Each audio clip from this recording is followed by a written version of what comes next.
It's possible that you've never drawn a human figure, let alone a fashion figure. Wouldn't it be nice to be able to draw one so you could put your own clothing designs on it instead of having to find a fashion figure that has already been created for you? Well, I can teach you how to make a 9-head fashion figure the easy way with a step-by-step tutorial that I will show you today.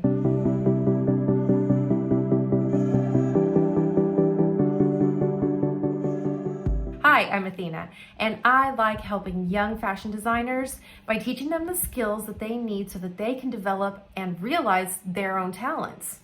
For more help on fashion illustration, make sure you get the beginner's designer guide on how to do fashion illustration. It is possible that you have never heard of a 9-head figure. I had never heard of a 9-head figure, and the first time I heard it, the first image that went into my mind was like a person with 9 heads. No. Let me back this up and explain. If you were to take a drawing of one head and then stack them on top of each other 9 times, that is the height or length of a 9-head figure. I'm going to show you how to do the 9-head figure in an easy way by using this step-by-step tutorial. And you can just follow along. Are you ready? Okay, let's get started. We need 2 sheets of paper. One we're actually gonna draw on, the other one we're not. We're just gonna cut it up. And then of course, we just need some simple tools like a pencil, an eraser, which you should have an eraser at the end, but I like this one better. And then some scissors, and that's really all we need. You can also use a pen at the very end if you like, but I don't because I wanna draw my clothes on my croquis that is in pencil and then do everything in pen. But if you would like to finish off with pen, then you need a pen as well. All right, let's get started with the actual measuring. Like, what is the measurements that we're going to need? Like a grid. How do we make this grid? Well, I use one piece of paper, and this is a trick that I learned when I was a kid. I would say that I was probably in middle school when I started doing this because I could never find a ruler around the house, and so I would fold this in half, and then I would fold this in half again. Now remember, I'm folding it in half this direction, okay, not the other direction, okay?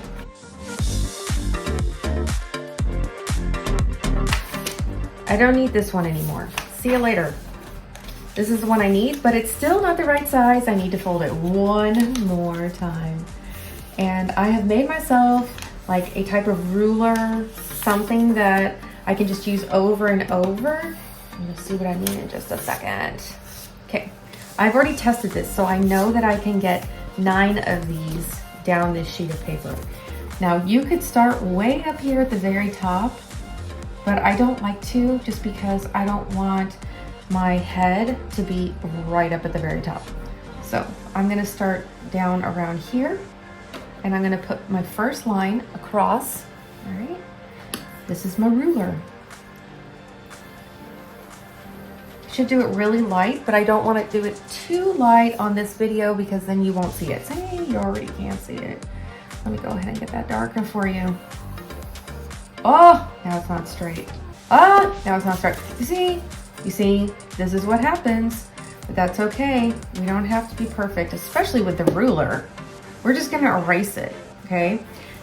I will turn the paper at this point because I find it easier to draw straight up and down than side to side because I have more control over the ruler with my hand.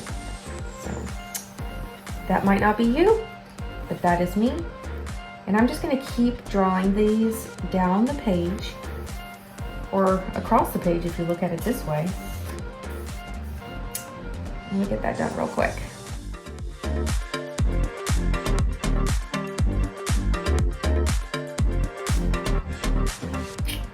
Okay, we now have parallel lines that are equal distance apart no matter where they go.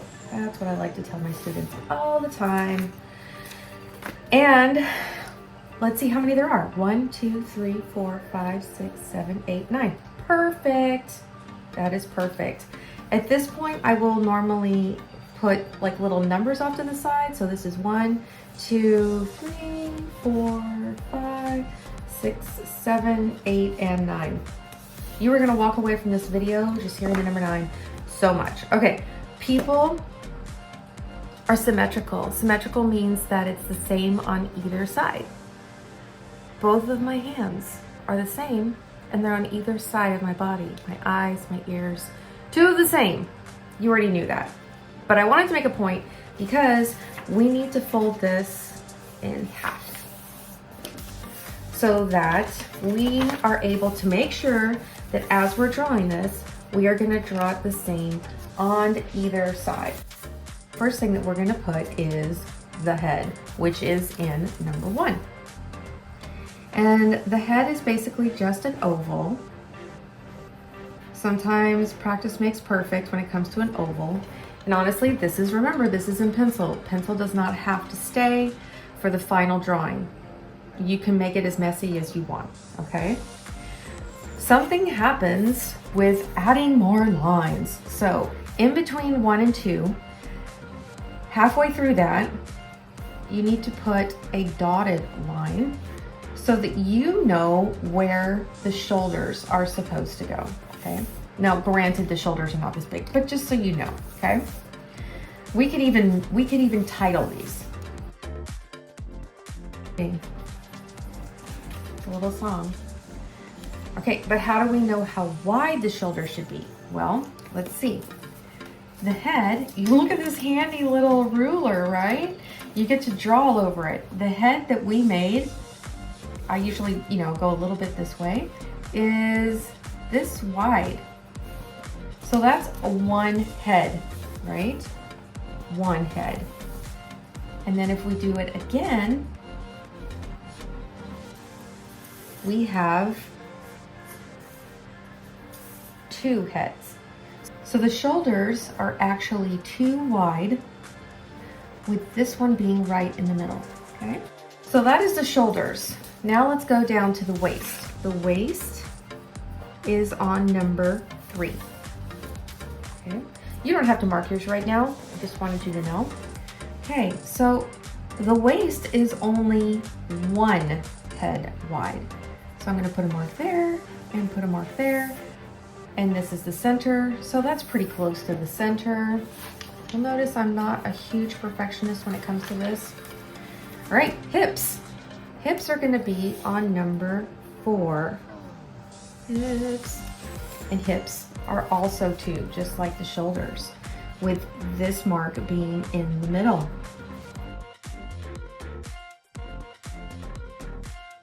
Now you have marked up the major parts. There is one other thing that I like to do is to define where the crotch is going to be at. And it's just a little bit below number 4. And I don't ever really draw a whole line like some people do. I just draw the line that would probably be where the crotch is, just in that one spot. There are a few other things that we need to start adding in now to make it look like a person and not just a bunch of lines. From the shoulders, we're gonna go to the lines on the waist. And again, I'm using my trusty little ruler that I made for myself. Let's do the same thing down to the hips. How about that? Here, I'm just almost like doing connect the dots.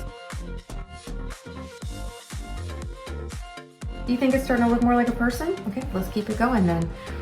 Let's start drawing some circles. We're gonna draw some little circles. There's gonna be 2 small circles on the outside of the line we made for the shoulder. They're about yay big. And they're on the outside of those lines. When you come down to the hips, those same circles are on the inside of the shape.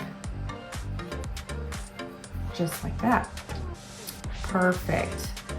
We also know that along with the waist being on the 3rd line, so are the elbows. What? Yes, the elbows. So we want the elbows to be right down around here, or they could even be on the line. That's cool, that's nice. In order to find out where the knees go, because the knees are actually gonna be on number 6. knees. But we don't know where to put them. I mean, we could guess. Some people do them straight down, but I like to use the ankles to show me where the knees go. So the ankles are gonna go on number 8.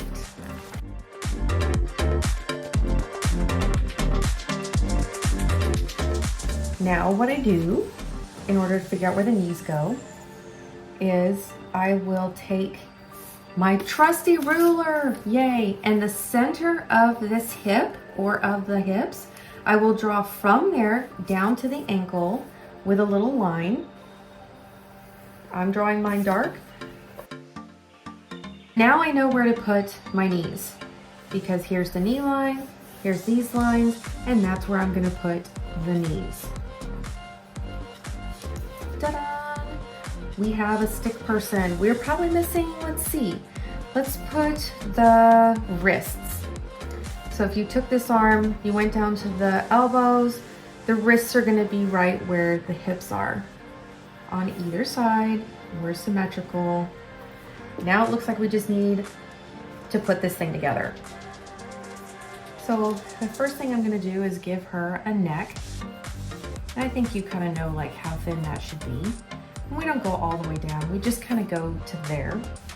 And then I'm gonna draw a line that's from the circle, the top of the circle, towards the neck. Looks almost like a triangle that never got finished. A lot of people start drawing lines, kind of like what these legs are, but I like to build a form. So the form of the body. So I'm gonna start at the elbow here. I'm gonna go up and around and down to the elbow again. All right, so those are her arms pretty much. And then I'm gonna do the same thing from the wrist.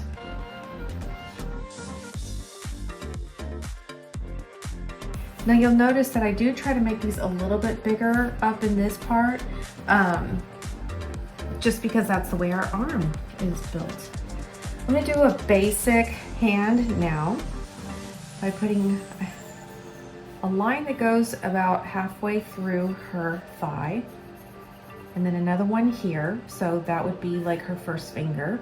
On this side you would have the bottom of the palm and then a finger. And we'll do more detail on these when we get to the finalization part. Now when we get to the legs, we have this crotch here, and I'm gonna say my crotch is about that big. I'm gonna put little lines there so I know. And what I did with the elbow up to the top is the same thing I'm gonna do from the knee. And I'm gonna go up to this little circle. I'm gonna go around, instead of going straight down, I'm actually gonna go over to the crotch line, and then I'm gonna come back down to the knee. This is a pretty thin knee, but that's okay because this is not 100% anatomy, right? We talked about that.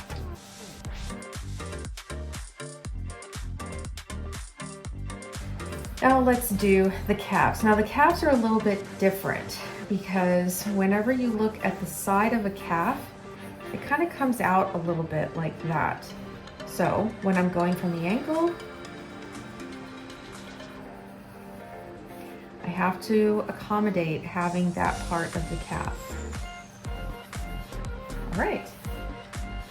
Only thing left is the basic shape of the foot. So we start at the outside of the ankle and we go towards the center here.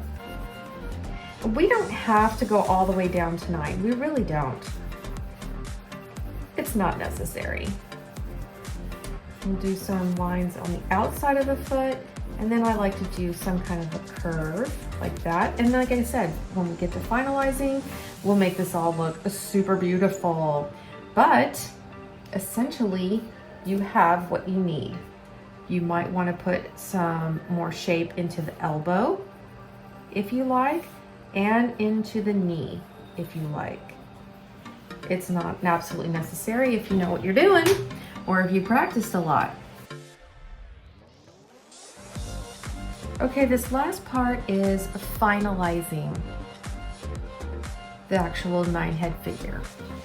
And like I said, I don't typically do this in pen because I want to draw close on the finalized and then erase all of the pencil completely.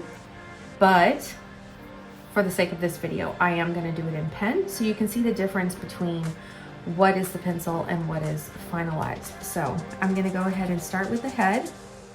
And if you want, you can just watch.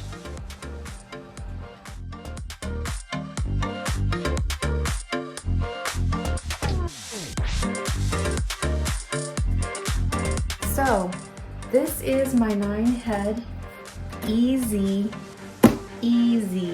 fashion figure. Let me go ahead and erase this and I will show you what it looks like without all the nonsense. And then I will also show you what it would look like with clothes on top.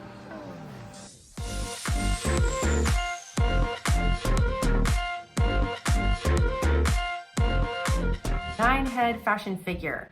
If it was a little bit too challenging, go back and check out my fashion figure drawing hack, which will also give you a fashion figure you can draw clothes on. And stay tuned and check out my next video, how to draw a beautiful ball gown with just some basic drawing skills. If you have any questions, comments, or would like to show me what you have done, make sure to comment below. If this was helpful for you, give me a like so I know. If you are interested in fashion at a young age, there really is no better time to get started than now. So just pull out a pencil and some paper and start drawing up all of your design ideas and just practice, practice, practice. The more you practice, the more fabulous your designs will be.